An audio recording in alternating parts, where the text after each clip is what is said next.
So how is AI transforming the way edtech platforms train and upskill students? Of course, when everyone speaks about AI, they speak about Gen AI, they speak about LLMs and a lot of things, right? The fear now is when we learn the technology ಕಲ್ತ್ಕೊಂಡ್ಬಿಡ್ತೀನಿ ನನಗೆ A I ಇಂದ ಕೆಲಸ ಕಳ್ಕೊಂಡ್ಬಿಡ್ತೀನ ಇಲ್ಲ ಅಂದ್ರೆ ಕೆಲಸ ಸಿಗೋದೇ ಇಲ್ವಾ ಅಂತ. So ನಾವೇನ್ ಮಾಡಿದೀವಿ ಅಂತಂದ್ರೆ the last 1 month of our training we make sure that we are teaching you the AI related technologies which is for particular field.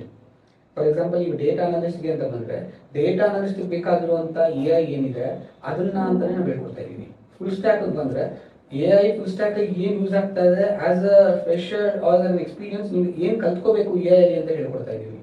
So A I ಇಂದ ಇಂಪ್ಯಾಕ್ಟ್ ಆಗುತ್ತಾ? ಕ್ವಶನ್ ಇಸ್ ಎಸ್, ಇಂಪ್ಯಾಕ್ಟ್ ಆಗುತ್ತೆ provided you also get upgraded. No right, you get upgraded. ನಾನು ಅದೇ methodology 4 ವರ್ಷ ಮುಂಚೆ ಏನು ಓದ್ತಾ ಇದ್ದೀನಿ, ನಾನು ಇವಾಗಲೂ ಹಂಗೆ ಓದ್ತಾ ಇರ್ತೀನಿ, ಹಂಗೆ ಕಲ್ತ್ಕೊಂಡು ಕೆಲಸ ಹೋಗ್ತೀನಿ ಅಂದ್ರೆ ಆಗಲ್ಲ.